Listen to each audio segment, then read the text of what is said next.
Hello students, आज हम करेंगे क्लास 12th के एक्सरसाइज 9.3 डिफरेंशियल इक्वेशन। इसमें सॉल्व करनी है डिफरेंशियल इक्वेशंस को by variable separate method. Variable separate method में हमारे पास जो दोनों वेरिएबल हैं y और x, इनको सेपरेट करना होता है। तो उसके लिए dy और dx को दोनों को ऊपर रखना होता है और एक को लेफ्ट हैंड साइड में, एक को राइट हैंड साइड में।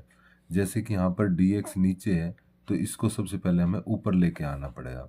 तो हम लिखेंगे dy is equal to 1 minus cos x upon 1 plus cos x, और यहाँ पर आ जाएगा dx।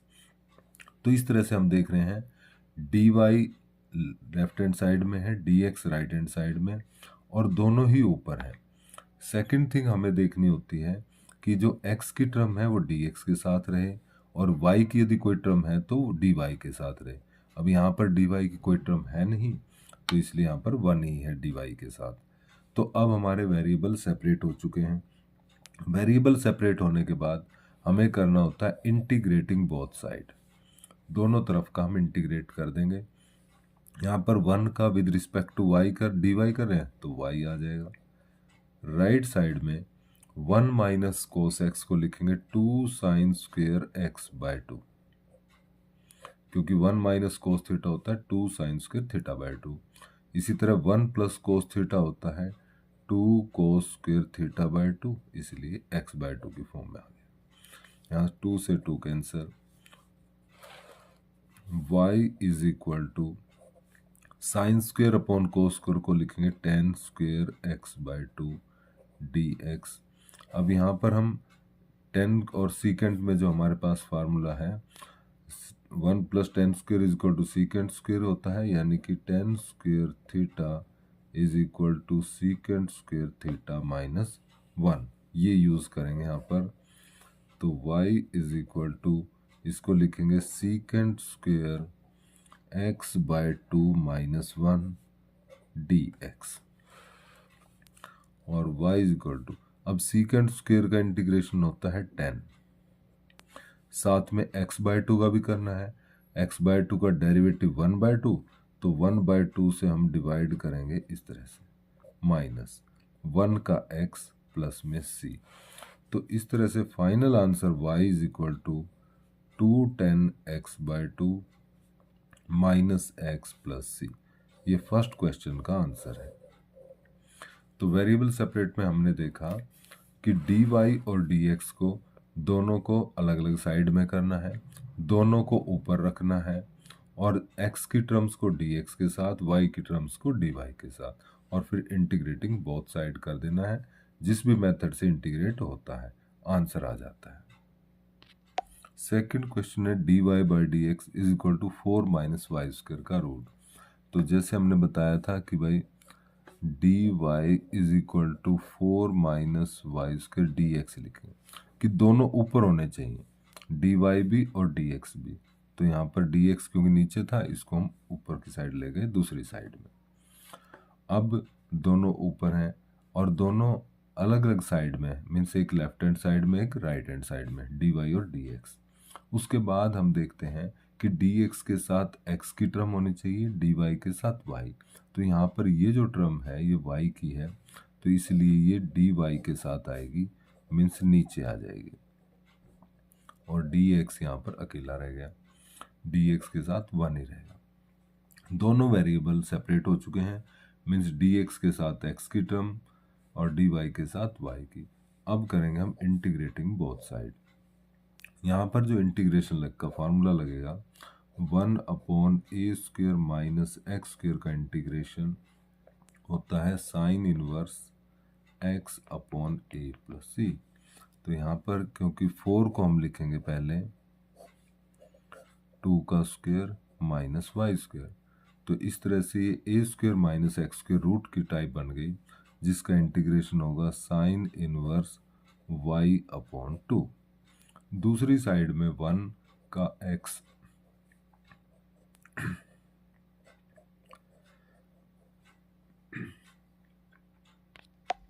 तो इस तरह से हमने इंटीग्रेट कर दिया।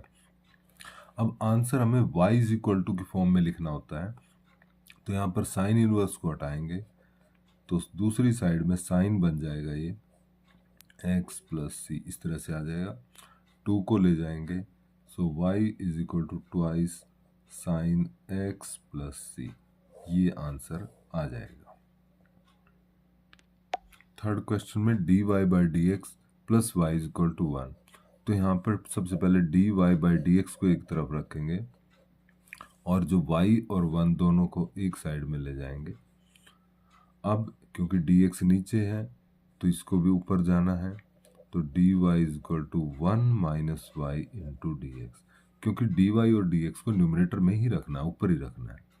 अब dx के साथ y की टर्म है तो इसको dy की टर्म के साथ लाएंगे 1 minus y is equal to d x.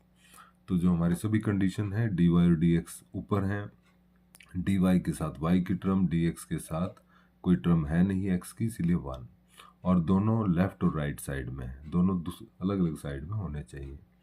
अब हम करेंगे इसका इंटीग्रेटिंग बोथ साइड।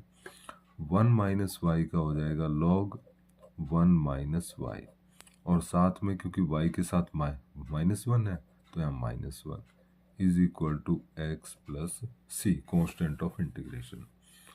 अब माइनस को रिमूव करेंगे तो माइनस से जब मल्टीप्लाई करेंगे दोनों साइड में तो माइनस एक्स माइनस सी, इस तरह से बन जाएगा। हमें log को हटाना है, तो जब इस साइड से log हटेगा तो ये दूसरी साइड में e की पावर कर देगा, इस तरह से। So 1 minus y is equal to e की power minus x into e की पावर माइनस सी, ऐसे कर देते हैं। Minus y is equal to, अब 1 को भी दूसरी साइड में ले जाएंगे, -1, माइनस को रिमूव करते हैं माइनस से मल्टीप्लाई करके, तो ये टर्म हो जाएगी हमारी माइनस ई एक्स ई की पावर माइनस सी प्लस 1।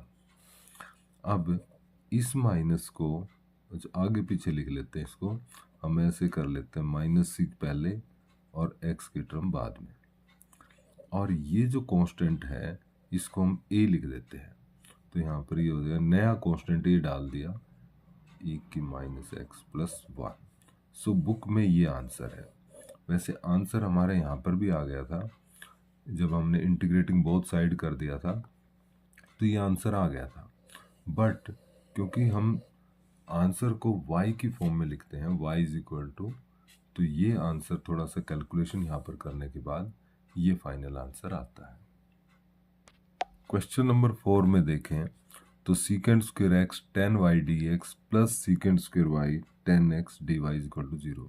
तो यहाँ पर हम देख रहे हैं dx और dy दोनों ही लेफ्ट हैंड साइड में है, राइट हैंड साइड में कोई नहीं है। तो ऐसा नहीं करना, सबसे पहले हमें dy और dx को सेपरेट साइड्स में लिखना है। तो हम लिखेंगे secant square x 10y dx is equal to, इस टर्म को हम राइट साइड में ले जाते हैं और ये माइनस की हो गई।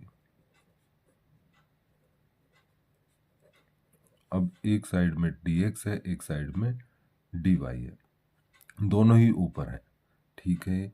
अब नेक्स्ट देखना है कि भाई dx के साथ x की टर्म होनी चाहिए, ये dy नहीं, y की नहीं चलेगी, dy के साथ y की टर्म होनी चाहिए, ये x की नहीं, तो इज इक्वल टू यहाँ dy का dy रहेगा, ये ठीक है y की टर्म है, और dx के साथ ये सीकेंड स्क्वायर x बिल्कुल ठीक है।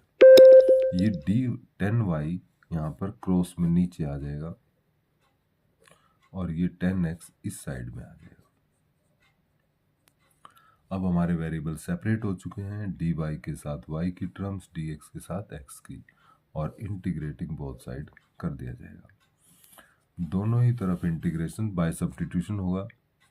जैसे मैं राइट हैंड साइड में कर रहा हूँ, लेट 10y को सब्स्टिट्यूट करेंगे t, तो सीकेंड स्क्वायर y dy हो जाएगा dt।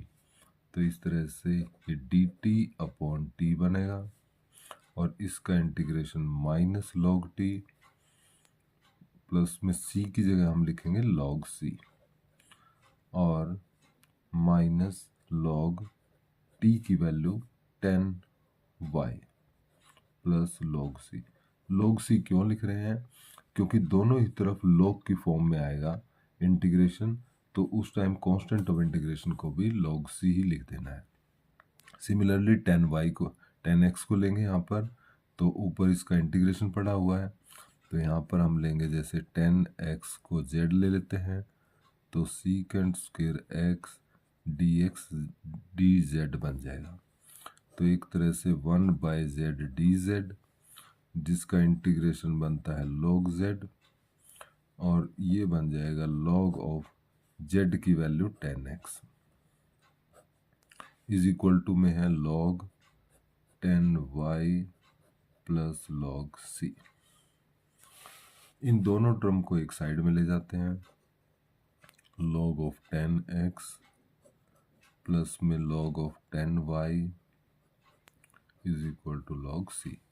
यहाँ पर प्रॉपर्टी लग जाएगी log m प्लस n की, log m plus log n बराबर होता है log m इंटू n के। तो ये बन जाएगा log 10x into 10y is equal to log c। दोनों तरफ से log कैंसिल होकर फाइनल आंसर आ गया 10x into 10y is equal to c। ये क्वेश्चन नंबर 4 का आंसर है।